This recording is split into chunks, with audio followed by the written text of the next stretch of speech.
ผู้สาวบ้านตะบันเลยมาแต่บ้านนาหังน้อยนาหังน้อยป้าสาวผู้ไทยได้นี่เนาะป้ามาขอพรเนาะขอโศกขอลาบมั้งไปอยู่ดีนี่คือสิ่งศักดิ์สิทธิ์แห่งหนึ่งที่เบาใส่มาครั้งแรกที่จริง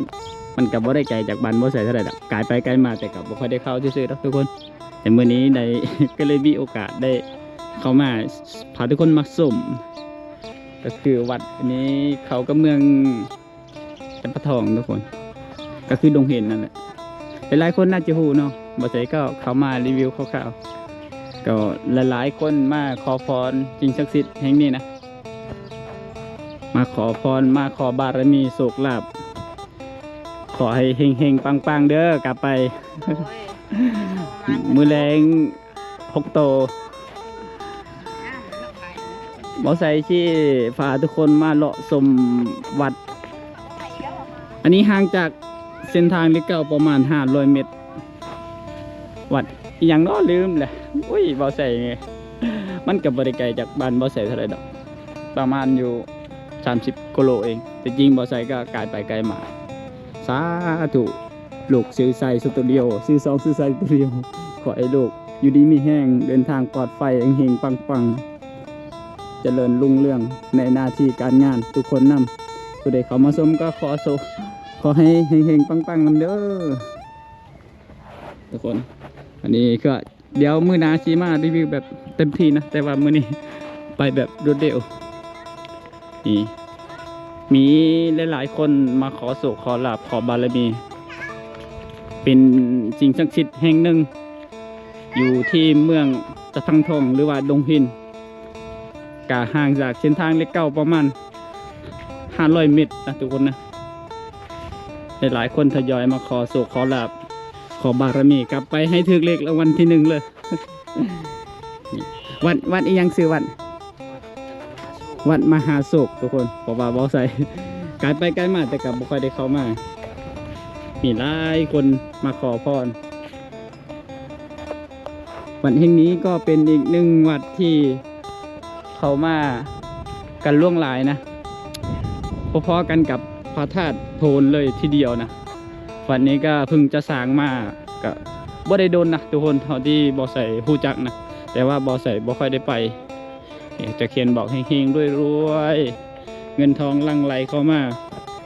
บอใส่เฮ็ดคลิปก็ขอให้ลูกปังๆเปิดการมงคลให้ลูกหลานขอโศกขอลาภเต็มเลยจริงบอใส่ เป็นทินบ้านบอใส่แหละแต่ว่าบอใส่พวกเขาได้เขาให้ชมแต่ว่ามื้อนี้จะเป็นยังกับบุรุอยากพาทุกคนเขามาชมเดี๋ยวมื้อหน้าจะมารีวิวแบบเต็มระบบนะแต่มื้อนี้มาแบบไวๆเพราะว่าบอใส่ สิไปข้างหน้าเองเนี่ยผู้สาวมาทำบุญวัดมหาโศกผู้สาวบ้านตะบันเลยมาแต่บ้านนาหังน้อยนาหังน้อยป้าสาวผู้ไทยได้นี่เนาะป้ามาขอพรเนาะขอโศกขอลาบเอาไปอยู่ดีมีแห่งเด้อไฟใดฝุ่นกลับคืนกลับไปนี่น้องๆเขามาขอโศกขอลาบขอบารมีเนาะทุกคนทำผู้ใดบ่มีเวลามาหรือว่าบ่มีโอกาสก็ยกมือไหว้ขอพรน้ำบ่ใส่ได้เด้อทุกคนนี่ทุกคนแบบว่าพระเจ้าเฮ็ดแบบขักเทได้นี่นะเขาเอิ้นอีหยังทุกคนบ่ใส่ก็เอิ้นบ่ถูกคือกันแหละเขาเอิ้นอีหยังเนาะทุกคนเดี๋ยวมื้อหน้าก่อนสิมารีวิวแบบเต็มระบบให้ทุกคนได้ชมน้ำเขียวขจีเลยทุกคนบางคนก็มาขอพรบางคนก็มาบนมาขอสุขขอลาภนี่ทุกคนงามหูงามตาดีเลย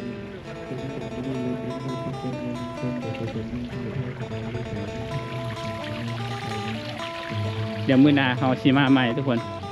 ก็จะมาขอพรขอสุขขอลาภหลายดีนะแต่ละมือบ่ขาดสายเลยหลังไหลเข้ามาขอบารมีสิ่งศักดิ์สิทธิ์ แห่งนี้ขอให้ลูกเจริญหน้าที่การงานเฮงๆปังๆปรารถนาสิ่งใดขอให้ลูกได้สิ่งนั้นเด้อให้อยู่ดีมีแห่งเดินทางปลอดภัยพระเจ้ามาขอพรเต็มเลยวิวงามอันนี้ก็คล้ายพระธาตุโพนเด้อทุกคนเด้อหลายคนก็มาขอพรหลายเด้อคือกันนะมาแก้บนหรือว่าหยังก็ได้แต่จนหลายเขตนี้ก็วัดมหาโศกนี่ก็เป็นวัดที่โด่งดังสำหรับเมืองจำปาทองหรือว่าดงเพ็ญนะทุกคนนะเป็นแห่งนี้คนมาหลายคนมาขอพรหลายนะแล้วก็มันก็คล้ายๆแบบเป็นแหล่งท่องเที่ยวอีกแห่งหนึ่ง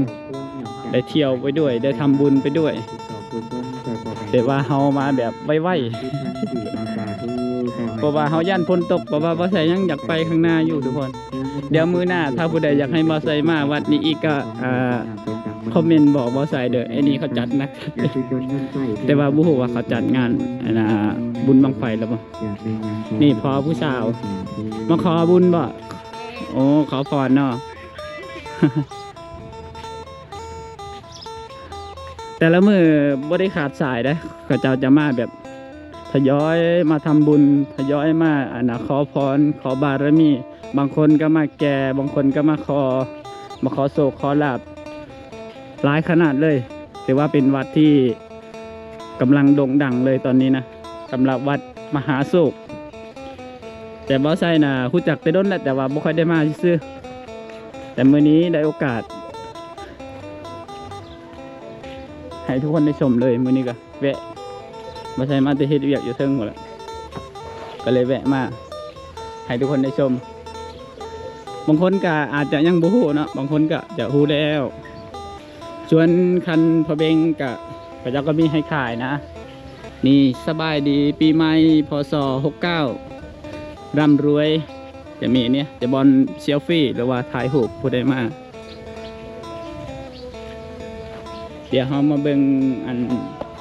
บอลกระเจ้าสื่ออันนี้ก่อนนี่กระเจ้าเห็นมาเลยเห็นให้พร้อมเนาะจะผู้ใดมาอยากมาทำบุญก็มานี่เลยนี่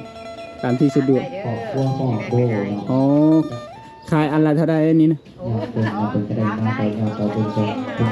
โอ้นี่ทุกคนก็จะเห็ดให้แบบงามๆโอ้โดยทำได้บ่เป็นยังโอ้อันนี้1,500เนาะเจ้าอันนี้คันบะเลย คันบะเนาะ โดย โอ้ตัวได้แก่ อันถ้าว่าเฮาจะเก้ก็อยู่ในนี้คันเก้แล้วมีต้นทอง โอ้โดยเอา ถ้าไหวพบพรตัวนี้ โอ้ตัวนี้ขอพรเนาะ แล้วไหวพบพร เอาทุกคน พญานาคเอาพญานาคฝักบิ๊กเอากับฝักบิ๊ก โดยเอาทุกคนผู้ใดอยากมาขอพรมาบะหรือว่ามาขอสุขขอลาบก็ข้าเจ้าก็จะเฮ็ดให้เลยได้นี่จากแต่ละอันนั้นกับตัวนี้1,500เนาะ อันนั้น70โอ้ ทางเบื้องหลังนึงโอ้พังนี้1,500เบิดทุกคนโอ้ทุกคนผู้ใดอยากมาก็มาได้ก็เจ้าเฮ็ดให้เลยอันนี้มีแต่เฮาเตรียมใจมากับอันน่ะเอามาบุญเอามาทำบุญซื่อๆทุกคนอย่าฝากบ่ใส่กระเป๋าอาจจะบ่ถึงแน่ลงลืม ครูบาอาจารย์ได้มาสั่งฮอแจกโดยพ่อแม่ครูบาอาจารย์ นี่ ข้าวคันกี่มาฝากคือ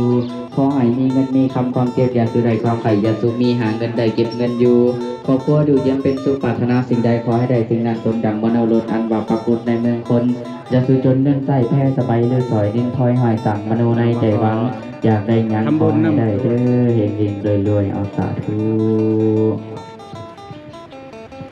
เดี๋ยวบ่ใส่หาเงินใช้อันนั้นก่อนทุกคนทำบุญก่อนทำบุญนำทุกคนทำบุญนำบ่ใส่เดี๋ยวบ่ใส่ก็มีปัจจัยได้เรียบร้อยแหละเดี๋ยวหาเงินเป๊บช่วงนี้ก็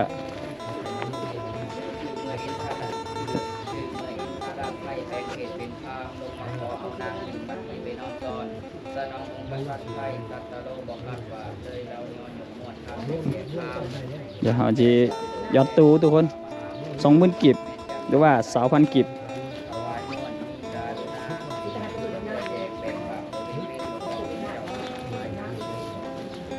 เพราะว่าแม่มบ่ใส่ก็สิเต็มเนาะบ่ฮู้ว่าได้สิได้จักนาทีเนี่ยเงินเต็มแล้วนี่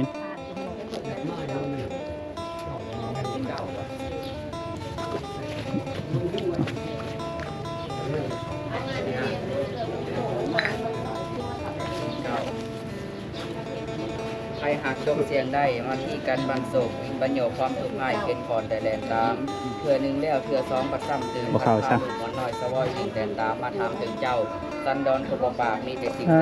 ถูกเด้อขอให้ลูกอยู่ดีมีแหง ทายว่าตกเราใส่ก่อนเนาะ ซื้อพอออกใส่มาเตชิโน ขอบครัวปอกไซมาจากเซโนเพิ่งก็ได้มาต่อยอดต่อบุญต่อกุศลใส่พ่อแม่ครูบาอาจารย์ชาวพันกีบอาสาถูกขอให้มีเงินมีคำความเก็บอย่าสูได้ความไข่อย่าสูมี